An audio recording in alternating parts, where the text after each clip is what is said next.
হাদিসে কুদসির মাঝে রাসূলুল্লাহ সাল্লাল্লাহু আলাইহি ওয়াসাল্লাম ইরশাদ ফরমান, মান আদ আলী ওয়ালিয়ান ফাকাদ আযানতুহু বিল হারব।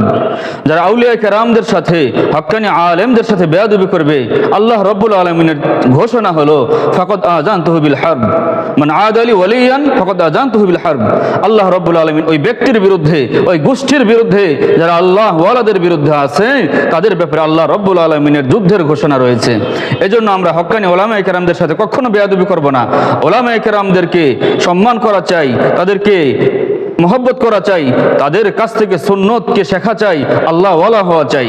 এই জন্য হক্কানি ওলামায়ে কেরামদের সাথে, আল্লাহ ওয়ালাদের সাথে যারাই বেয়াদবি করেছে, আল্লাহ রাব্বুল আলামিন এই দুনিয়াতেই তাদের করুণ পরিণতি ঘটায় ছাড়ছেন।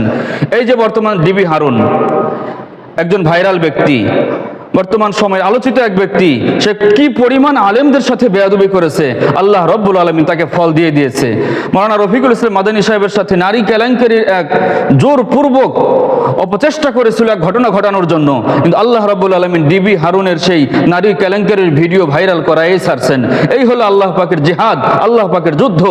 এই জন্য হক্কানি আলেমদের সাথে কখনো বেয়াদবি করবেন না।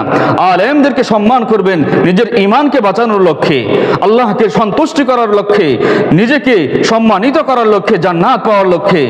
এই জন্য ভাইয়েরা আমার, ওলামায়ে কেরামদের সাথে কখনো বেয়াদবি করবেন না। হযরত হাফেজ জুনায়েদ বাবু নগরী রহমাতুল্লাহ আলাইহি, হযরতের সাথে যে পুলিশ অফিসার বেয়াদবি করেছিল, আল্লাহ রাব্বুল আলামিন তার শিক্ষাও এই বাংলার জমিনে দেখাই দিয়েছেন যে আউলিয়ায়ে কেরামদের সাথে, হক্কানি আলেমদের সাথে বেয়াদবি করার ফল কি হতে পারে।